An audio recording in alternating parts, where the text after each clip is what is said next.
It felt, like I said, it startled me. And I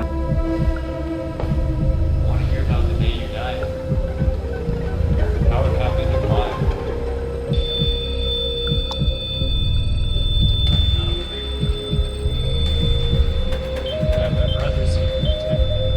Let's go to Jason now. He's having his work. Jason, what's up, man? Talk to us.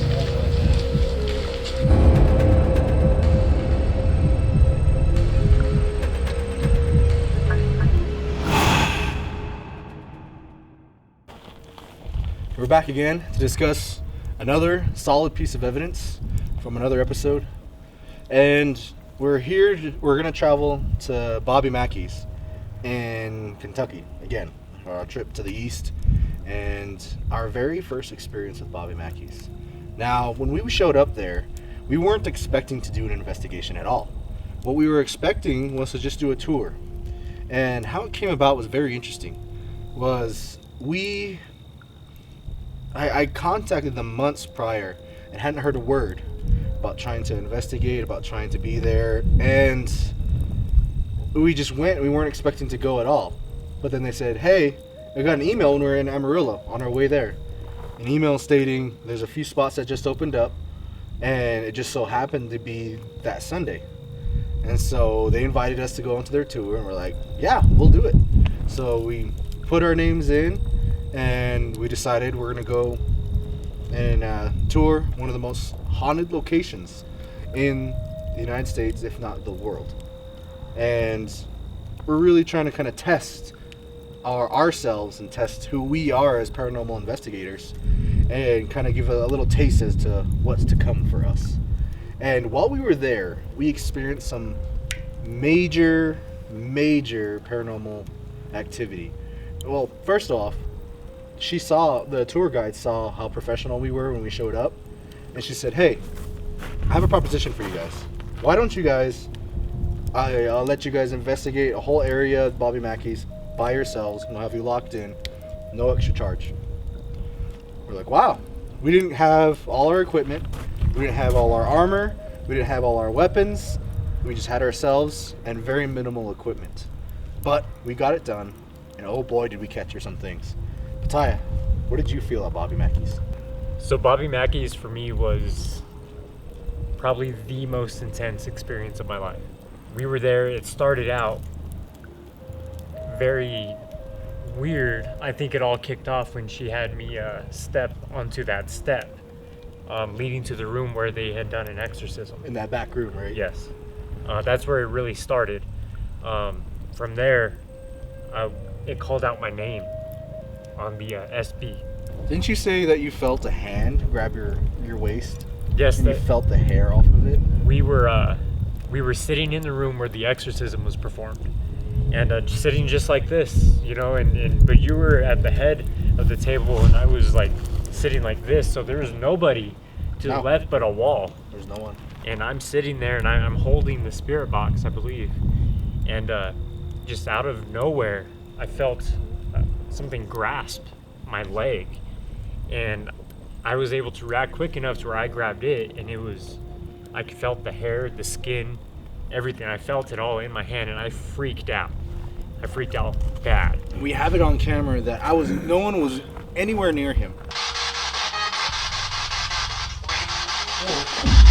What?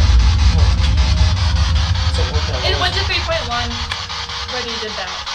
Someone And that- touched you? Yes, it just grabbed my leg. Alright. It Startled me. definitely spiked. So, you like Jason. Why do you like Jason? You felt that hand when you freaked out. And you handled yourself pretty well. You freaked out and stood up, yeah. But I think that was a huge moment where not only did they mention your name, but they also physically touched you. Yeah. And that kind of just snowballed effect from there. I immediately went like that, grabbing my side, like, Did you hit anything? Did your hand hit anything? yes. Your hand hit It something? did. When I went like that, I felt something. Like it moved its hand? Yes, like it was moving its hand away because it felt me Going for it? jerk. That really kick-started that whole night. I mean, I feel like it was really testing me. There was moments where I was actually being physically pained, all because I asked the wrong questions. Yeah. I think that was a big learning part for me, is know how to word your questions to the spirits, because they will take them very literally. I want to hear about the day you died. I want to hear how it happened and why. I experienced a terrible throbbing in my head when I asked about a death that had happened there. The gentleman had gotten into a fight, I believe, and he had been knocked down and he hit his head and his brain swelled, and that's how he died. And I had asked about what happened, and I do believe the spirits there kind of touched my head and was like, this is what happened to him, because it was bad. Shanklen had to come over and kind of help me get through that. I think let's go to Jason now. He's grabbing his head. Jason, what's up, man? Talk to us. Oh my head. What's going on? Talk to us. And that doesn't even begin to start when we went upstairs. That was a whole nother experience. Yeah. And I'll also just say that being upstairs and having the feeling that the spirit there, or spirits there, did not want me to leave. From my point of view, watching you that night, it seemed like that, like how you said, was the Kickstarter of everything kind of going downhill that night. Is it made that connection with you at that time, and it just kind of snowballed and got worse throughout the night. And it's just watching you you slowly just sunk into like a dark place. I could see it in your body language, your spirit energy. Everything of you was not Pattaya anymore. So that's when we got concerned, is when you started telling us, like, my head's hurting, you guys, my head's hurting. And then immediately Hero and I were just like, they're trying to make him feel like what that person felt when he died. So we were just like, let's try to cut the connection off as best as we can. And that right there was when I sat in your seat where that said person had died. And I was just like, you know, you need to leave him alone and try cutting off that connection. And right then and there, that's when I felt the dark entity come up behind me. Energy started to mass, and I was just like, I grabbed the REM pod and I put it right there.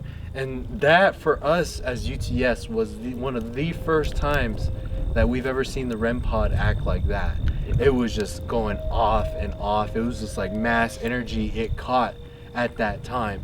And we all rushed over there, and we were able to capture it on camera the last little bit as it was going off. And we were just like, I was just baffled, like, this place is legit and the real deal. Guys, what? Get this. Was that not you picking it up? It's right here.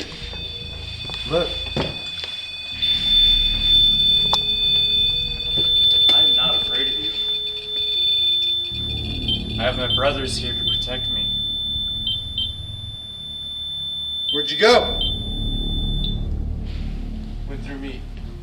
We honestly thought that the REM pod wasn't working. Yeah. We thought, like, okay, we bought this piece of equipment and it's not working. Mm-hmm. We bought a piece of equipment that, for no reason, we wasted. It was defective. We wasted money, but Bobby Mackey's proved to us that it worked, and then the subsequent investigations from then on, one of our key pieces of investigative equipment.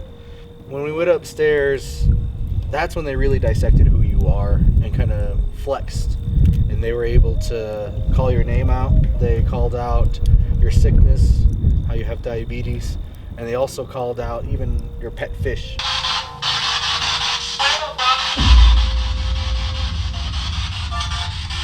They dissected you because they were inside of you already. They were possessing you. They were just saying, they're proving this is who he is, this is what you are, and they wanted you. I'm sure you can, what you did to protect Pattaya as we were trying to leave, because we're trying to separate ourselves from that situation. Mm-hmm. But it would seem like those spirits, those entities that were there, didn't want to let him go. Yeah. So describe that moment. So keep in mind, we were on a very strict time limit. I think we only had about 45 minutes to an hour to investigate the upstairs of Bobby Mackey's. And so I looked at my watch. I was pretty much the timekeeper, like, hey, we got to go here, we got to go here, we got to go here, and everything. So I was like, all right, let's go ahead and head back downstairs. So we're like, let's go ahead and head back downstairs. So everybody, one at a time, started making their way back downstairs. And you could just hear the spirit box going off. You hear the spirits of the mobsters of the upstairs when they used to rule that area. They themselves were like, don't let him go, he's ours. Referring to Pattaya. They were saying, don't let him go. Alright, we're going back downstairs now. And I was just like, no. And then you yourself, you were communicating with them. They're like, they don't want me to go. And I was just like, I don't care. I don't want my friend to stay here any longer because I saw how much it was affecting you. And so I literally kind of pulled Pattaya out of there. We were going down the stairs, and this is when things got really hostile. I felt this dark entity, this dark mass, and you can tell when somebody wants to hurt you. This person wanted to shove Pattaya and me down those stairs. And those stairs are really old, you know, there's a lot of wood in there, there's a lot of pipes, metals sticking out, everything.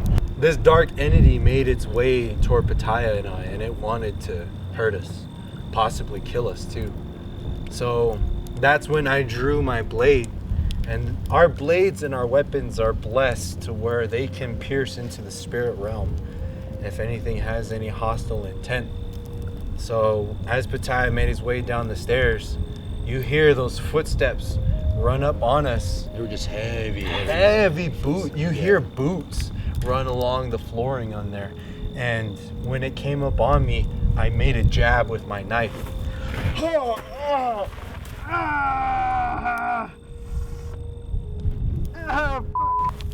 Grant?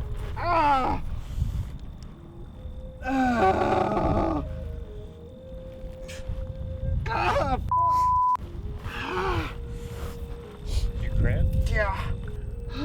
We're gonna take a quick little break, and pardon the intermission. He came at me and I made a jab, and I felt my blade make contact with whatever spirit was making its way toward us, and you would hear on the spirit box a woman's scream. Back up.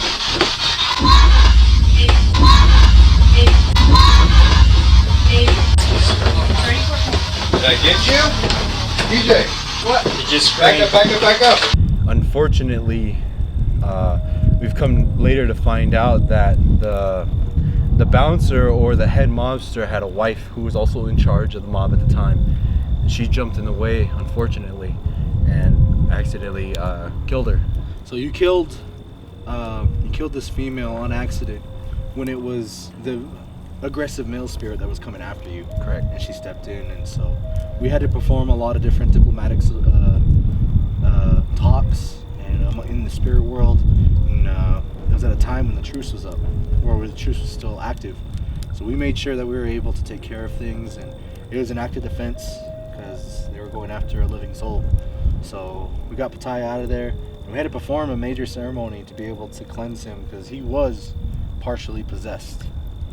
And we had to do that ceremony until we crossed the river that he really started to feel a little bit better. So that was a very intense investigation, and I don't know, we gotta go back sometimes. So, word of caution to anyone who goes to Bobby Mackey's: just be careful. Have fun, but be careful and respect them. Yeah. Because even us, ourselves, we had a hard time because we didn't have everything that we needed for an investigation. So.